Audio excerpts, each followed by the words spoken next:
ये तो सुना होगा कि इंसान की ख्वाहिशें उसे बर्बाद कर देती हैं, लेकिन ये वीडियो एक ऐसे शख्स के बारे में है जिसकी ख्वाहिश ने उसका हंसता खेलता घर उजाड़ दिया और उसे मौत के मुंह तक पहुंचा दिया। शायद इस वीडियो को देखने के बाद आपको बहुत ज़्यादा अफसोस हो और हो भी सकता है कि उस शख्स के बारे में आप महसूस कर सकें। चलिए तो चलते हैं आइनार वैगनर की ज़िंदगी में। आइनार वैगनर का जन्म 1882 में डेनमार्क में एक आदमी के रूप में हुआ।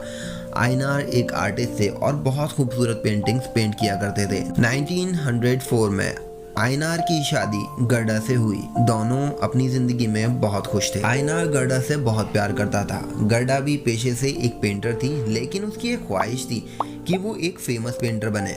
फिर वो दिन आया जिस दिन ने आइनार और गर्डा की जिंदगी को बदल कर रख दिया। एक दिन जब गर्डा अपने आर्ट डीलर के पास अपनी पेंटिंग्स दिखाने के लिए जाती है और वो आर्ट डीलर से बायर ढूंढने की बात करती है, तो आर्ट डीलर गर्डा से कहता है कि तुम्हारी पेंटिंग्स में वो बात नहीं है, तुम्हें अभी और इम्प्रूव करने और सीखने की ज़रूरत है। गर्डा इस बात को दिल से लगा लेती है और सोचती है कि वो अब एक ऐसी पोर्ट्रेट बनाएगी जो कि बहुत खूबसूरत हो। वो घर जाती है, पोर्ट्रेट बनाने लगती है, लेकिन उस दिन किसी वजह से उसकी मॉडल नहीं आ पाती। वो बहुत परेशान हो जाती है। वो सोचती है कि क्या करे, क्यों ना आइनार मतलब अपने हस्बैंड को ही बैलरीना कॉस्ट्यूम पहनाकर उसे मॉडल की तरह पोज करने को बोले। वो ऐसा ही करती है, लेकिन आइनार उसे ऐसा करने से मना करता है। लेकिन फिर अपनी वाइफ की खुशी के लिए वो मान जाता है और कॉस्ट्यूम पहनकर मॉडल की तरह पोर्ट्रेट के लिए पोज देता है। वो पोर्ट्रेट बहुत खूबसूरत बनती है, जिस पर खुद गर्डा को यकीन नहीं होता। गर्डा आइनार से कहती है कि तुम्हारा नाम एज अ मॉडल आज से लिली है। जब गर्डा वो पोर्ट्रेट आर्ट डीलर को दिखाती है तो आर्ट डीलर उसकी बहुत तारीफ करता है और वो मॉडल के बारे में पूछता है कि ये मॉडल कौन है। गर्डा बताती है कि ये आइनार की बहन है और वो उसकी नई मॉडल है। गर्डा की पेंटिंग्स फेमस होने लगती हैं और लोग लिली मतलब आइनार से मिलना चाहते हैं। गर्डा उसे फीमेल कॉस्ट्यूम पहनाकर अपने साथ पार्टीज में ले जाती है। ये सारी चीज़ें आइनार को बहुत पसंद आती हैं और कहीं ना कहीं आइनार के अंदर की फीमेल साइड उसे लड़कियों की तरह रहने पर एक अलग एहसास करा रही होती है। अब आइनार लिली बनकर बहुत सी पार्टीज अटेंड करता है और कुछ ही वक्त में लिली उस पर हावी हो जाती है और वो अपने मेल साइड के बारे में भूलने लगता है। लिली एक शख्स के साथ रिलेशनशिप में आ जाती है जिसके बारे में उसकी वाइफ गर्डा को पता चलता है, तो वो बहुत टूट जाती है और आइनार से कहती है कि उसकी गलती थी जो उसने उसे लिली बनाया। आइनार को बहुत दुख होता है और वो गर्डा से माफ़ी मांगता है और आइनार बनकर रहने की बोलता है। वो गर्डा से कहता है कि वो उसे बहुत प्यार करता है, लेकिन कहीं ना कहीं आइनार के अंदर छुपी लिली उसे मायूस कर देती है और वो डिप्रेशन में रहने लगता है। ये सब देखकर गर्डा को आइनार के लिए बहुत अफसोस होता है और अब डेनमार्क के लोगों को भी पता चल चुका था कि आइनार ही लिली है। इस वजह से डेनमार्क में गर्डा और आइनार का रहना मुश्किल हो जाता है। तभी गर्डा की बनाई हुई पेंटिंग्स पेरिस में बहुत फेमस हो जाती हैं।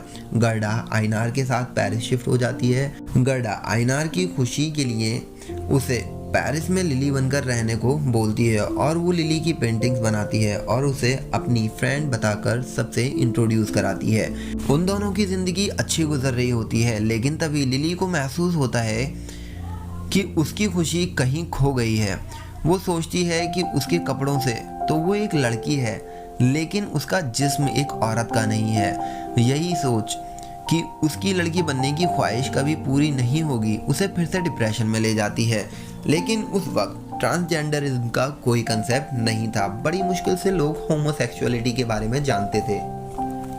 तकरीबन 6 साल लिली डिप्रेशन में रहती है और इस खोज में कि कोई ऐसा हो जो उसकी फीलिंग को समझ सके और उसकी मदद कर सके। फिर वो सुसाइड करने की सोचती है, इवन एक डेट तक सुसाइड करने के लिए डिसाइड कर लेती है। 1920 में एक जर्मन डॉक्टर मैग्नस एक क्लिनिक खोलते हैं, German institute of sexual science के नाम से। जब लिली को डॉक्टर मैग्नस के बारे में पता चलता है तो उसे डॉक्टर मैग्नस के अंदर एक उम्मीद की किरण नजर आती है। डॉक्टर मैग्नस उसे सर्जरी के बारे में बताते हैं जिससे उसकी मेल बॉडी पूरी तरह से फीमेल बॉडी में चेंज हो सकती थी। लिली सर्जरी के लिए जर्मन रिलोकेट हो जाती है। फिर अगले 2 साल लिली एल्ब 4 बड़े एक्सपेरिमेंटल सर्जरीज का हिस्सा रहती है। एक एक करके ये 4 सर्जरीज की जाती हैं, जिसमें पहली 2 सर्जरीज में मेल पार्ट्स निकाले जाते हैं और फिर फीमेल पार्ट्स इंजेक्ट किए जाते हैं। पहली 3 सर्जरीज के बाद लिली लीगली अपना नाम चेंज कर लेती है और अब उसके पासपोर्ट पर उसका सेक्स एज फीमेल लिखा जाता है। क्योंकि अब वो एक औरत बन चुकी थी, इसलिए स्पेशल रिक्वेस्ट पर डेनमार्क के प्रिंस आइनर और गर्डा का डाइवोर्स करा देते हैं। अब लिली की नई जिंदगी शुरू होती है और गर्डा अपनी ज़िंदगी में वापस लौट जाती है। लिली अब अपनी ज़िंदगी में खुश होती है और अपने एक पुराने फ्रेंड से शादी का प्रपोजल भी एक्सेप्ट कर लेती है। लेकिन कहते हैं ना कि इंसान की ख्वाहिशें कभी ख़त्म नहीं होती। लिली चाहती है कि शादी से पहले वो अपनी आखिरी सर्जरी और करा ले, क्योंकि वो माँ बनना चाहती थी। आखिरी सर्जरी यूटेरस ट्रांसप्लांटेशन थी, जो कि उस वक्त काफ़ी डेंजरस था। डॉक्टर लिली को समझाते हैं कि इससे शायद वो मर भी सकती है, लेकिन वो नहीं मानती। डॉक्टर जानते थे कि सर्जरी कभी सक्सेसफुल नहीं होगी, लेकिन फिर सर्जरी की जाती है और बॉडी न्यू ऑर्गन को रिजेक्ट कर देती है। इन्फेक्शन तेज़ी से लिली के जिस्म में फैलने लगता है, जिसका उस वक्त कोई इलाज नहीं था। फिर अपने आखिरी वक्त में वो अपनी फैमिली को एक लेटर लिखती है, जिसमें वो लिखती है कि वो इन 14 महीने लड़की बनकर बहुत खुश रही। क्या हुआ अगर वक्त कम था, लेकिन अब उसे अपनी ज़िंदगी से कोई शिकवा नहीं है। और इन्हीं आखिरी लफ्ज़ों के साथ आइनर वैगनर उर्फ लिली एल्ब दुनिया को अलविदा कह जाती है। आपको लिली एल्ब की लाइफ हिस्ट्री कैसी लगी हमें कमेंट सेक्शन में ज़रूर बताइएगा। और हाँ, जाते जाते वीडियो को लाइक करना और अगर चैनल पर नए हैं तो चैनल को सब्सक्राइब करना मत भूलिएगा।